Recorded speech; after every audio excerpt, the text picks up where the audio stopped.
Hochma Text Project Podcast presents Season 1, Seneca's Letters from a Stoic by Lucius Annaeus Seneca. Translated by Richard Montgomery. Letter 87. Some arguments in favor of the simple life.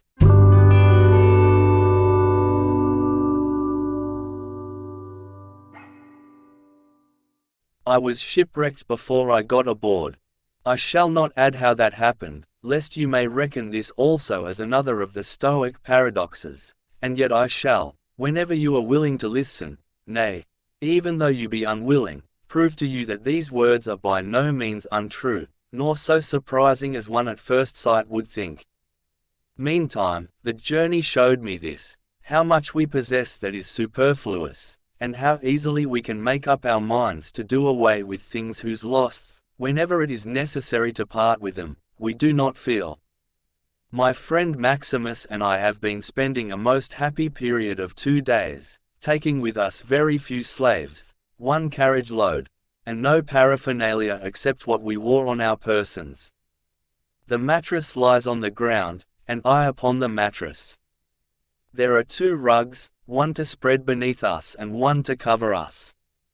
Nothing could have been subtracted from our luncheon. It took not more than an hour to prepare, and we were nowhere without dried figs, never without writing tablets.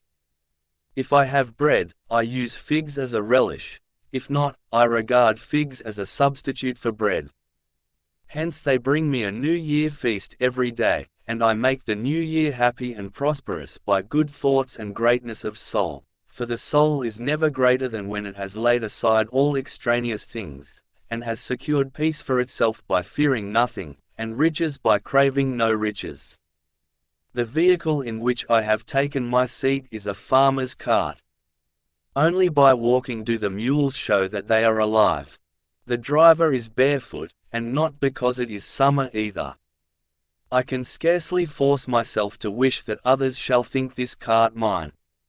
My false embarrassment about the truth still holds out, you see, and whenever we meet a more sumptuous party I blush in spite of myself, proof that this conduct which I approve and applaud has not yet gained a firm and steadfast dwelling place within me. He who blushes at riding in a rattle-trap will boast when he rides in style. So my progress is still insufficient. I have not yet the courage openly to acknowledge my thriftiness. Even yet I am bothered by what other travelers think of me. But instead of this, I should really have uttered an opinion counter to that in which mankind believe, saying, "You are mad, you are misled, your admiration devotes itself to superfluous things. You estimate no man at his real worth. When property is concerned, you reckon up in this way with most scrupulous calculation those to whom you shall lend either money or benefits. For by now you enter benefits also as payments in your ledger. You say, his estates are wide, but his debts are large. He has a fine house, but he has built it on borrowed capital. No man will display a more brilliant retinue on short notice, but he cannot meet his debts. If he pays off his creditors, he will have nothing left. So you will feel bound to do in all other cases as well, to find out by elimination the amount of every man's actual possessions. I suppose you call a man rich just because his gold plate goes with him even on his travels, because he farms land in all the provinces, because he unrolls a large account book, because he owns estates near the city so great that men would grudge his holding them in the waste lands of Apulia. But after you have mentioned all these facts, he is poor. And why? He is in debt. To what extent, you ask? For all that he has. Or perchance you think it matters whether one has borrowed from another man or from fortune. What good is there in mules caparisoned in uniform livery? Or in decorated chariots and steeds decked with purple and with tapestry, with golden harness hanging from their necks, champing their yellow bits, all clothed in gold? Neither master nor mule is improved by such trappings. Marcus Cato the censor, whose existence helped the state as much as did Scipio's, for while Scipio fought against our enemies, Cato fought against our bad morals, used to ride a donkey, and a donkey, at that, which carried saddle-bags containing the master's necessaries. Oh, how I should love to see him meet today on the road one of our coxcombs, with his outriders and Numidians, and a great cloud of dust before him. Your dandy would no doubt seem refined and well attended in comparison with Marcus Cato, your dandy, who, in the midst of all his luxurious paraphernalia, is chiefly concerned whether to turn his hand to the sword or to the hunting knife. Oh, what a glory to the times in which he lived, for a general who had celebrated a triumph, a censor, and what is most noteworthy of all, a Cato, to be content with a single nag, and with less than a whole nag at that. For part of the animal was pre-empted by the baggage that hung down on either flank. Would you not therefore prefer Cato's steed, that single steed, saddle worn by Cato himself, to the coxcomb's whole retinue of plump ponies, Spanish cobs, and trotters? I see that there will be no end in dealing with such a theme unless I make an end myself. So I shall now become silent, at least with reference to superfluous things like these. Doubtless the man who first called them hindrances had a prophetic inkling that they would be the very sort of thing they now are. At present I should like to deliver to you the syllogisms, as yet very few, belonging to our school and bearing upon the question of virtue, which, in our opinion, is sufficient for the happy life. That which is good makes men good. For example, that which is good in the art of music makes the musician. But chance events do not make a good man, therefore, chance events are not goods. The Peripatetics reply to this by saying that the premise is false, that men do not in every case become good by means of that which is good, that in music there is something good, like a flute, a harp, or an organ suited to accompany singing, but that none of these instruments makes the musician. We shall then reply, you do not understand in what sense we have used the phrase, that which is good in music. For we do not mean that which equips the musician, but that which makes the musician. You, however, are referring to the instruments of the art, and not to the art itself. If, however, anything in the art of music is good, that will in every case make the musician. And I should like to put this idea still more clearly. We define the good in the art of music in two ways: first, that by which the performance of the musician is assisted, and second, that by which his art is assisted. Now the musical instruments have to do with his performance, such as flutes and organs and harps, but they do not have to do with the musician's art itself. For he is an artist even without them. He may perhaps be lacking in the ability to practice his art. But the good in man is not in the same way twofold, for the good of man and the good of life are the same. That which can fall to the lot of any man, no matter how base or despised he may be, is not a good. But wealth falls to the lot of the pander and the trainer of gladiators, therefore wealth is not a good. Another wrong premise, they say, for we notice that goods fall to the lot of the very lowest sort of men, not only in the scholar's art, but also in the art of healing or in the art of navigating. These arts, however, make no profession of greatness of soul. They do not rise to any heights nor do they frown upon what fortune may bring.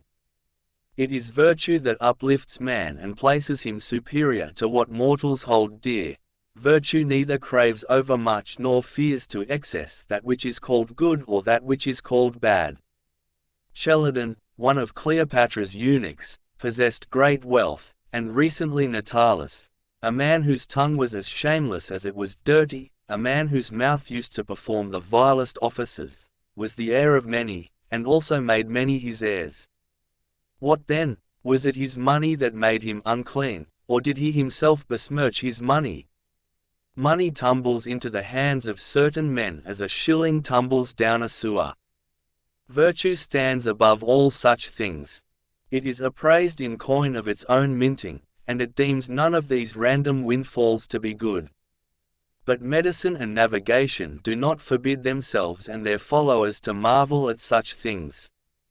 One who is not a good man can nevertheless be a physician, or a pilot, or a scholar, yes, just as well as he can be a cook. He to whose lot it falls to possess something which is not of a random sort, cannot be called a random sort of man.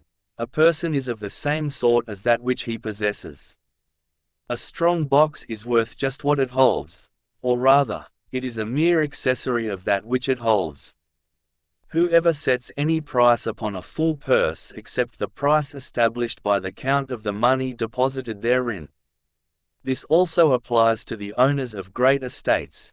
They are only accessories and incidentals to their possessions. Why, then, is the wise man great? Because he has a great soul. Accordingly, it is true that that which falls to the lot even of the most despicable person is not a good. Thus, I should never regard inactivity as a good, for even the tree frog and the flea possess this quality. Nor should I regard rest and freedom from trouble as a good, for what is more at leisure than a worm? Do you ask what it is that produces the wise man? That which produces a god. You must grant that the wise man has in an element of godliness, heavenliness, grandeur. The good does not come to every one, nor does it allow any random person to possess it. Behold, what fruits each country bears, or will not bear, here corn, and there the vine, grow richlier. And elsewhere still the tender tree and grass unbidden clothe themselves in green. Sayest thou how Tmolus ships its saffron perfumes forth, and ivory comes from Ind, soft Sheba sends its incense, and the unclad Chalybes their iron. These products are apportioned to separate countries in order that human beings may be constrained to traffic among themselves, each seeking something from his neighbor in his turn. So the supreme good has also its own abode. It does not grow where ivory grows, or iron. Do you ask where the supreme good dwells? In the soul. And unless the soul be pure and holy, there is no room in it for God. Good does not result from evil. But riches result from greed, therefore, riches are not a good. It is not true, they say, that good does not result from evil. For money comes from sacrilege and theft. Accordingly, although sacrilege and theft are evil, yet they are evil only because they work more evil than good. For they bring gain, but the gain is accompanied by fear, anxiety, and torture of mind and body. Whoever says this must perforce admit that sacrilege, though it be an evil because it works much evil, is yet partly good because it accomplishes a certain amount of good. What can be more monstrous than this? We have, to be sure, actually convinced the world that sacrilege, theft, and adultery are to be regarded as among the goods. How many men there are who do not blush at theft, how many who boast of having committed adultery? For petty sacrilege is punished, but sacrilege on a grand scale is honored by a triumphal procession. Besides, sacrilege, if it is wholly good in some respect, will also be honorable and will be called right conduct, for it is conduct which concerns ourselves. But no human being, on serious consideration, admits this idea. Therefore, goods cannot spring from evil. For if, as you object, sacrilege is an evil for the single reason that it brings on much evil, if you but absolve sacrilege of its punishment and pledge it immunity, sacrilege will be wholly good. And yet the worst punishment for crime lies in the crime itself. You are mistaken, I maintain, if you propose to reserve your punishments for the hangman or the prison. The crime is punished immediately after it is committed, nay, rather, at the moment when it is committed. Hence, good does not spring from evil, any more than figs grow from olive trees. Things which grow correspond to their seed, and goods cannot depart from their class. As that which is honorable does not grow from that which is base, so neither does good grow from evil. For the honorable and the good are identical. Certain of our school oppose this statement as follows: let us suppose that money taken from any source whatsoever is a good, even though it is taken by an act of sacrilege, the money does not on that account derive its origin from sacrilege. You may get my meaning through the following illustration. In the same jar there is a piece of gold and there is a serpent. If you take the gold from the jar, it is not just because the serpent is there too, I say, that the jar yields me the gold, because it contains the serpent as well, but it yields the gold in spite of containing the serpent also. Similarly, gain results from sacrilege, not just because sacrilege is a base and accursed act, but because it contains gain also. As the serpent in the jar is an evil, and not the gold which lies there, beside the serpent, so in an act of sacrilege it is the crime, not the profit, that is evil. But I differ from these men, for the conditions in each case are not at all the same. In the one instance I can take the gold without the serpent, in the other I cannot make the profit without committing the sacrilege. The gain in the latter case does not lie side by side with the crime, it is blended with the crime. That which, while we are desiring to attain it, involves us in many evils, is not a good. But while we are desiring to attain riches, we become involved in many evils, therefore, riches are not a good. Your first premise, they say, contains two meanings. One is, we become involved in many evils while we are desiring to attain riches. But we also become involved in many evils while we are desiring to attain virtue. One man, while traveling in order to prosecute his studies, suffers shipwreck, and another is taken captive. The second meaning is as follows, that through which we become involved in evils is not a good. And it will not logically follow from our proposition that we become involved in evils through riches or through pleasure. Otherwise, if it is through riches that we become involved in many evils, riches are not only not a good, but they are positively an evil. You, however, maintain merely that they are not a good.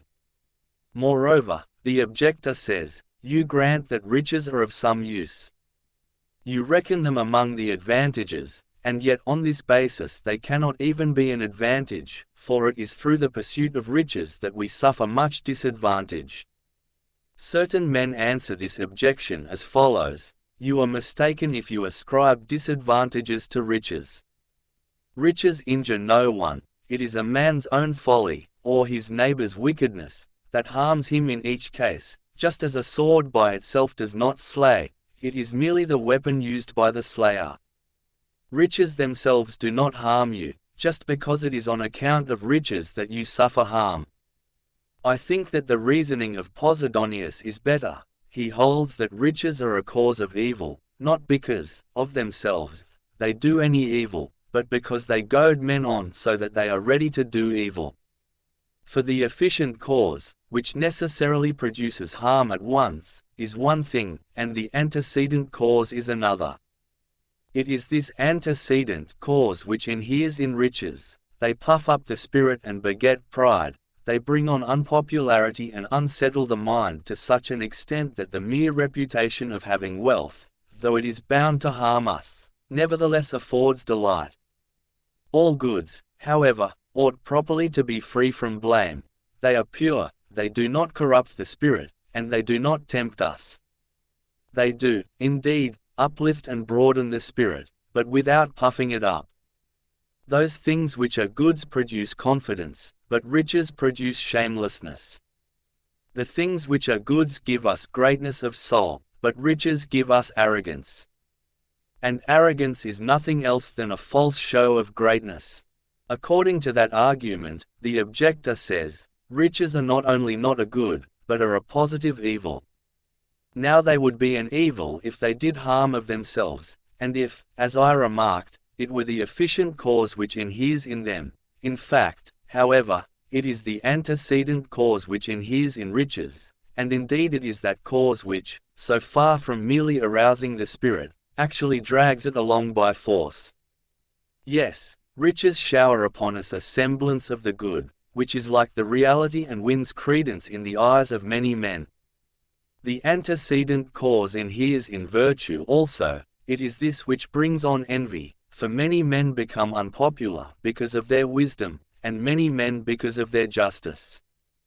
But this cause, though it inheres in virtue, is not the result of virtue itself, nor is it a mere semblance of the reality. Nay, on the contrary, far more like the reality is that vision which is flashed by virtue upon the spirits of men, summoning them to love it and marvel thereat. Posidonius thinks that the syllogism should be framed as follows: things which bestow upon the soul no greatness or confidence or freedom from care are not goods. But riches and health and similar conditions do none of these things, therefore, riches and health are not goods. This syllogism he then goes on to extend still farther in the following way: things which bestow upon the soul no greatness or confidence or freedom from care, but on the other hand create in it arrogance, vanity, and insolence, are evils. But things which are the gift of fortune drive us into these evil ways. Therefore these things are not goods. But, says the objector, by such reasoning, things which are the gift of fortune will not even be advantages. No, advantages and goods stand each in a different situation. An advantage is that which contains more of usefulness than of annoyance. But a good ought to be unmixed and with no element in it of harmfulness. A thing is not good if it contains more benefit than injury, but only if it contains nothing but benefit. Besides, advantages may be predicated of animals, of men who are less than perfect, and of fools. Hence the advantageous may have an element of disadvantage mingled with it, but the word advantageous is used of the compound because it is judged by its predominant element. The good, however, can be predicated of the wise man alone. It is bound to be without alloy. Be of good cheer, there is only one knot left for you to untangle, though it is a knot for a Hercules. Good does not result from evil. But riches result from numerous cases of poverty, therefore, riches are not a good. This syllogism is not recognized by our school, but the Peripatetics both concoct it and give its solution. Posidonius, however, remarks that this fallacy, which has been bandied about among all the schools of dialectic, is refuted by Antipater as follows: the word poverty is used to denote, not the possession of something, but the non-possession or, as the ancients have put it, deprivation, for the Greeks use the phrase, by deprivation, meaning, negatively. Poverty states, not what a man has, but what he has not. Consequently, there can be no fullness resulting from a multitude of voids. Many positive things, and not many deficiencies, make up riches. You have, says he, a wrong notion of the meaning of what poverty is. For poverty does not mean the possession of little, but the non-possession of much. It is used, therefore, not of what a man has, but of what he lacks. I could express my meaning more easily if there were a Latin word which could translate the Greek word which means, not possessing. Antipater assigns this quality to poverty, but for my part one cannot see what else poverty is than the possession of little. If ever we have plenty of leisure, we shall investigate the question, what is the essence of riches, and what the essence of poverty? But when the time comes, we shall also consider whether it is not better to try to mitigate poverty, and to relieve wealth of its arrogance, than to quibble about the words as if the question of the things were already decided. Let us suppose that we have been summoned to an assembly. An act dealing with the abolition of riches has been brought before the meeting. Shall we be supporting it, or opposing it, if we use these syllogisms? Will these syllogisms help us to bring it about that the Roman people shall demand poverty and praise it, poverty, the foundation and cause of their empire, and, on the other hand, shall shrink in fear from their present wealth, reflecting that they have found it among the victims of their conquests, that wealth is the source from which office-seeking and bribery and disorder have burst into a city once characterized by the utmost scrupulousness and sobriety, and that because of wealth and exhibition all too lavish is made of the spoils of conquered nations, reflecting, finally, that whatever one people has snatched away from all the rest may still more easily be snatched by all away from one. Nay, it were better to support this law by our conduct and to subdue our desires by direct assault rather than to circumvent them by logic. If we can, let us speak more boldly. If not, let us speak more frankly.